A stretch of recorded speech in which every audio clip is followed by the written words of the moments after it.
Magandang hapon sa lahat, lalo sa ating mga katiis dyan na taga-subaybay ng ating YouTube channel. So mga katiis, matagal-tagal tayong hindi napagka-vlog dahil busy po tayo sa ating area at mayroon tayong mga pinuntahan at mayroon din tayong mga katiits na diniliberan. So tulad kanina, mayroon tayong mga katiits. So shout out pala ating katiits dyan from Nueva Ecija, Nueva Vizcaya. Sa ating mga katiits dyan, maraming tumatawag natin from Nueva Ecija, Nueva Vizcaya, Camarines Sur at Camarines Norte. So yung tumawag kagabi from Camarines Norte natin mga katiis dyan. So shout out pala sa ating mga sundalong katiis dyan na nanood na ating YouTube channel. So lalo sa Maynila City. So marami tayong ladyo sa Baguio. So marami tayong customer dyan. Maraming nagpapadikod sa atin sa Baguio City. So alam natin yung Baguio City na yan. Marami talagang nakabaon dyan sa Baguio City. So ito naman sa Southern Leyte, ating mga katiis daw sa Bohol, Cebu, Southern Leyte, Samar, di ba? Marami Samar, pero hindi pa ako nakapunta dyan sa Samar, pero maraming nakabaon dyan at bihira lang yung mga ko sa katiis natin dyan na nakapunta. So marami din tayo customer dyan from Samar, pero hindi masyadong talagang nag-area sila kasi alam natin na sobrang busy yung baka yung mayroon sa mga trabaho. Pero mayroon tayong mga katiis dyan na nag-area din, pero kunti lang, hindi talaga maramihan. So kumusta ating mga katiis? Explore nyo dyan sa Samar, yung mga isla dyan. Silip-silipin yung mga magbibigay kong idea sa inyo dahil sa Samar, no? Samar Leyte. So yung mga hunasan, alam yung dalampasigan tabi ng dagat, kaya karamihan mayroong mga bato, di ba? May mga bato yan, yung mga malalaking bato, tapos payungib yung papasukan na lalo pinapasukan ng tubig. Kung pwede, silipin nyo sa taas, baka mayroong mga tapal dyan, tulad ng nasilip natin dyan sa Agusan del Sur. Sa anong lugar ba yung Agusan del Sur? Britannia, tulad ng Britannia na yung isla dyan, sikat na isla dyan sa Britannia na mayroong maraming malaking bato, tapos walang dalampasigan siya, parang bato lang siya pero mapaabutas yung loob at pag malakas yung dagat, hindi mo talaga mapuntahan. So kung ano lang, pag maliit na yung dagat saka pa makapunta doon. So wala siyang dalampasigan siya. So yung bato is parang nabutas pa loob. So sinilip ko sa taas at sinasabi ko, nahuli lang kami ng 3 araw ba yun o 2 araw bago nakuha yung giveaways. So dyan sa Samar, lalo sa mga isla dyan, so silip-silipin nyo lang mga katiits. Sa Southern Leyte, so marami din sa Southern Leyte, dito sa Southern Leyte, lalo dyan sa Malitbog, Maasin, Liloan, Southern Leyte, Ginsagon, San Ricardo, marami dyan.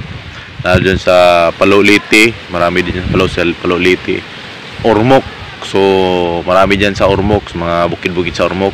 Hanapin nyo lang yung mga old na Pitogo, Mangga, tsaka Makupa. Hanapin nyo lang yung mga old dyan. So karamihan mayroon din sa mga burol na mayroong mga malalaking bato na lilalagyan ng mga arker. So mas maganda mayroon kang gamit para mayroon kang mga adjustment sa mga area. Halimbawa kung distances yung area, mayroon kang talagang panghatak na kung saan na mayroong deposito. So hindi naman lahat na mayroong gadget. So kung mayroon kang mga mentor, pwede mo rin na picturean, isin sa kanila. So shout out from Mindanao, di ba? Si Mindanao naman, di ba? Sa Agusan del Sur, Surigao del Sur, Butuan City, Cagayan de Oro City, so ano pa, Tagum, Mati, Davao, Sarangani, Jinsan, Cotabato, at Lanao del Norte, Lanao del Sur, at Tawi-Tawi. So shout out sa lahat na nating YouTube channel, no? So shout out muna natin ng mga katiis natin na mayroong mag-order natin pero hindi pa lang natin pwede magitin. So shout out kang sir, yung pwede mapabanggit natin si Richard Arnel from Cagayan de Oro City, isa ring from Bukidnon, Pantukan Bukidnon, apelido lang para kasi malilito sila pag apelido, kasi pag pangalan banggitin natin baka makilala nila. Sulog from Pantukan Bukidnon, so shout out sa inyo sa nag-order ng Tesla. So mayroon tayong deliver kanina ng Tesla, so ipakita natin. So ito po yung Tesla na dineliver natin. So mayroon tayong mga homemade locator.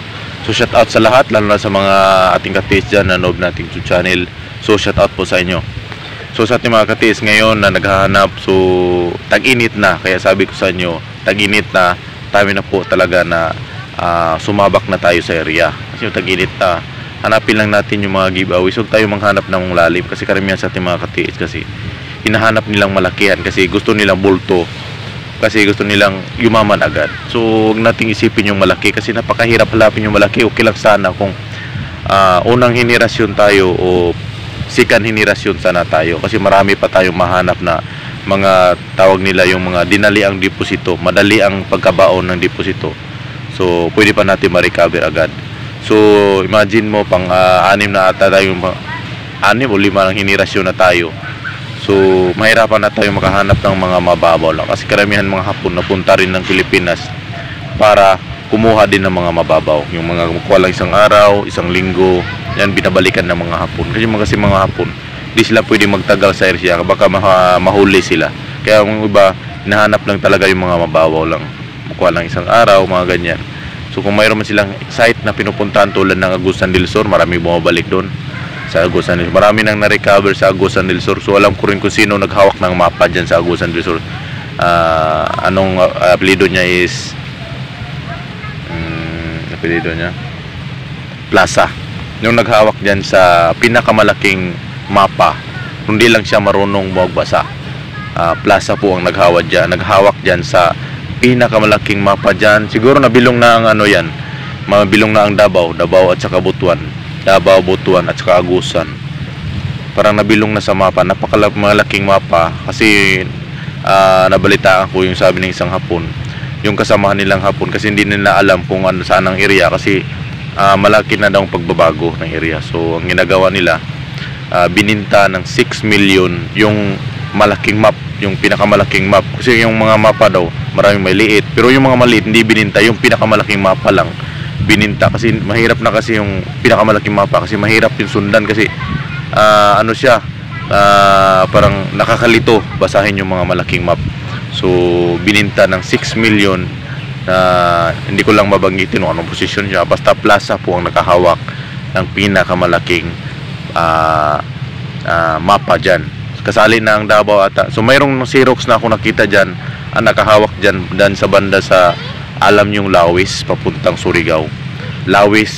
Yung Lawis na parang beach ba yan, dyan sa harap mayroong malaking kahoy dyan na recover ng isang government from dyan sa Surigao. Nakakuha sa puno ng kahoy. So malapit lang yung bahay niya dyan, yun ang nakahawak ng Xerox. So yung Xerox lang niya, hindi masyadong limited lang yung mga nakasulat doon, hindi masyadong mabasa. Pero kung treasure hunter ka talaga, mababasa mo at mayroon ka makukuha unti. Kasi pag sinilip namin yung mapa niya, binuntahan namin yung mga site, nakukuha na talaga. Alam mo namin yung sino nakakuha, yung government dyan sa Surigao. So pinuntahan namin yung pantalan, basag na yung pantalan. Yung malaking kahoy, butas na, likod ng simbahan, kasi doon talaga nakalagay sa mapa niya Xerox niya. Pero paputol-putol yung Xerox, kasi wala namang Xerox na malaki, di ba? So mayroong Davao din, mayroong Cagayan, mayroong Agusan del Sur. Pinakamalaki diyan, ibubulgar ko sa inyo diyan sa Agusan del Sur, yung pinakasikat diyan na Incentive River ba yan? Basta Incentive River yan. Mayroong tatlong deposito diyan na nakabaon sa tubig. Yung isa nakabaon sa tubig na mayroong kadina nakabaon, pero mahirap siyang kukunin kasi maraming taga-bundok. Maraming siyang taga-bundok na nakatira doon, at alam nila yung area ng paliguan na yan is maraming taga-bundok. So mahirap ka makababa doon na mayroong dala. Mahirap.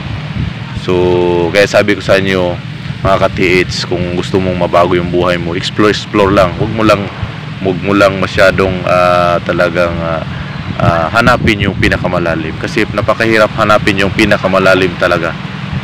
So yun lang mga TH, napaka-importante. Sa ating mga ka-TH na taga-subaybay na YouTube channel, laging payo ko sa inyo, tuloy-tuloy lang, wag lang kayong hihinto, dahil lahat tayo may pangarap sa buhay, di ba? Mayroon tayong mga pinapangarap sa buhay na kailangan natin tuparin para sa pamilya natin. Lahat tayo mayroong pangarap, walang taong hindi nangangarap. Ngayon si Raulo mayroong pangarap din sa buhay. So payo ko sa ating mga ka-TH na nakasunod na YouTube channel, tuloy-tuloy lang, huwag kayong hinto. Kasi yung mga tao kasi nasa paligid natin, sila po yung hahatak sa atin. Sila po yung mga taong talagang hihilain kababa, kaya walang nangyari sa buhay natin. Kaya yung mga isip natin is negative. Pero pag nakakita tayo lalo na sa mga actual sign, bumabalik yung positive natin thinking, di ba? Positive natin pag-iisip na baka mayroong trisyon. Mayroon talagang trisyon. Kaso lang, ang kulang lang kasi yung talagang pag-aralan mong mabuti. Mas maganda kung mayroon kang gamit para mayroong magandang opsyon. So lang katiis, maraming salamat sa nanonood ng ating channel. God bless po sa inyo. At laging payo ko sa inyo sa mga katiis, lalo sa mga baguhan. Huwag kalimutan mag-subscribe at lagi pindutin yung notification bell para lagi ko yung updated sa ating mga video. So ito po yung maging aral sa ating lahat na huwag kayong basta-basta ipipikto ng mga tao na nagsasabing wala. Dahil yung mga tao na yan is hihilain ka talaga pababa. Totoo talagang mayroong treasure. Kaso lang, ikaw lang po ang kulang. Siguro inapak-apakan mo lang yung pagkakataon na sana na ibibigay sa iyo, kaso lang hindi mo talaga siniseryoso. So maraming talagang nagbago sa treasure. So sa hindi ko customer, pwede kayong magpabasa, magpakilatis ng sa inyo. Pwede ko nagbabasa ng mga HTM. Yung mga HTM kasi pagdating sa hukay, kailangan i-compare diyan sa original sign nyo sa mga surface marker. So sa mga customer ko, pwede pa kayo magpabasa ng sign sa akin. Always po sila laging magpabasa sa akin. Yung mga katiis, maraming salamat at God bless po sa inyo.